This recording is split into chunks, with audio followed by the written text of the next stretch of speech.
Hi, this is Bill from the Upside of Downsizing. I just wanted to give you a quick update what's going on here at the property. What you see in front of you is the beginning of Yvonne's Strawbale garden. She's been conditioning these bales for the past 10 days or so. And as you can see,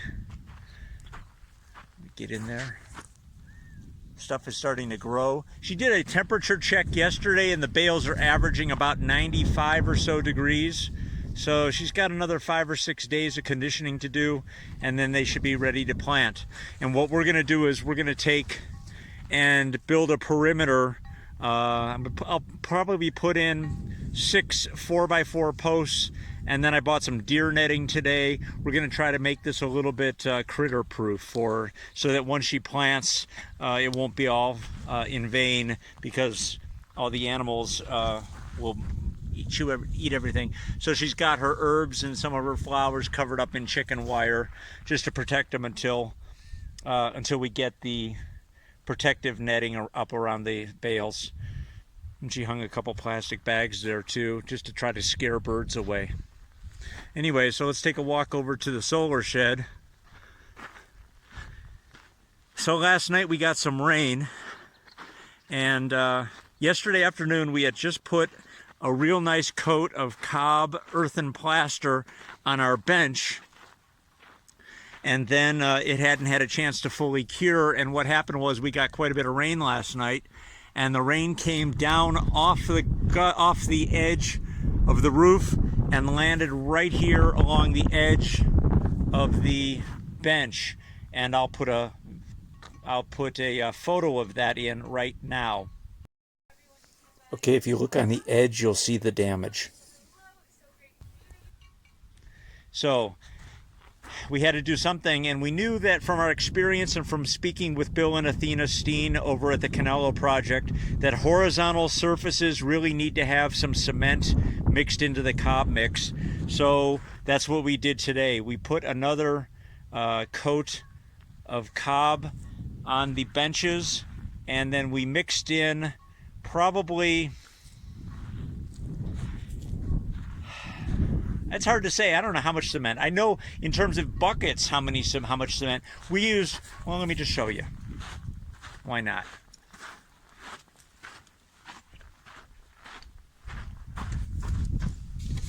Okay. So that's the bucket I've been using for clay, and you're looking at our clay mix right here. So I had put in 1.5 containers of clay and just about a full container of cement. One 5-gallon bucket of dirt, and 2 gallons of water. So that was the mix, and it dried a lot faster. And also, we should have covered this, just because of the cement content, we should have covered this up with a tarp. So I'm out here trying to keep it wet, because right now, even though it's not warm, or not too warm today, we do have a lot of wind, and of course the setting sun is hitting it right now, and it's causing this this cob with cement in it to dry a little too fast. I'm already seeing a couple tiny cracks in it right there next to my shadow. I don't know if you can see it or not. Anyways, but we were able to, we're getting a lot better experience and a lot more practice using trowels, and we were able to really square this off nicely and level it out. And I think it's going to make a nice place to sit. So inside you've seen already. So let me tell you what we got planned for tomorrow. Because of this rain and the damage that the rain caused, I of course went out and bought gutters today. We do have some rain barrels that we already acquired. We have 5 100-gallon rain barrels. So tomorrow, Yvonne and I are going to hit all of the exposed trim with an oil-based exterior stain, Oxford brown, in case you were wondering what color it's going to be. And then we're going to put up the gutters and get a rain barrel installed. So, you know, it's funny, you sit there in the middle of the night, you hear the rain coming down, and all I could think was, how much rain are we not catching during this storm? And the storms right now are so few and far between that we really want to make sure that we take advantage of every bit of rain possible. Anyway, so like I said, all of this trim is going to get taken care of tomorrow. I do have some, if you look carefully up between the bracing, between the rafters, I'm going to be cutting down, I'm going to rip down some 2x4s and close that off to make sure that we're sealed. And I've decided I will indeed be using an insulation in the roof inside. And I think what I'm going to do is, when I was over at Home Depot the other day, I noticed that I looked at the rigid insulation that they have to offer, and we'll need 3 sheets of rigid insulation, and it will be 1.5 inches thick, and I think it was an R6.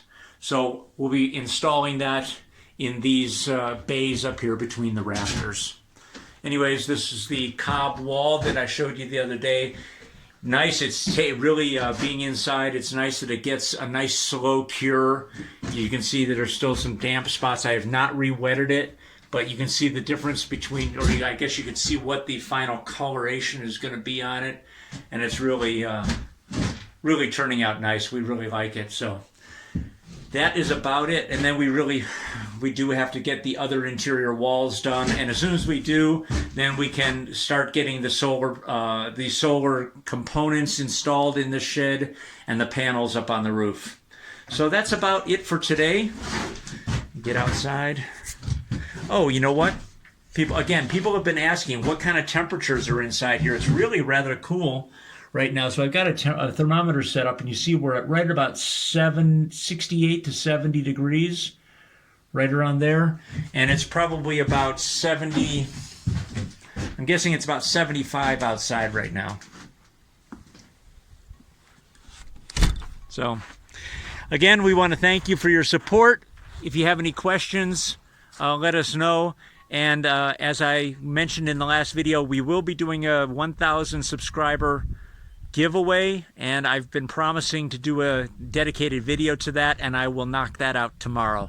Thanks again, and we'll catch you in the next video.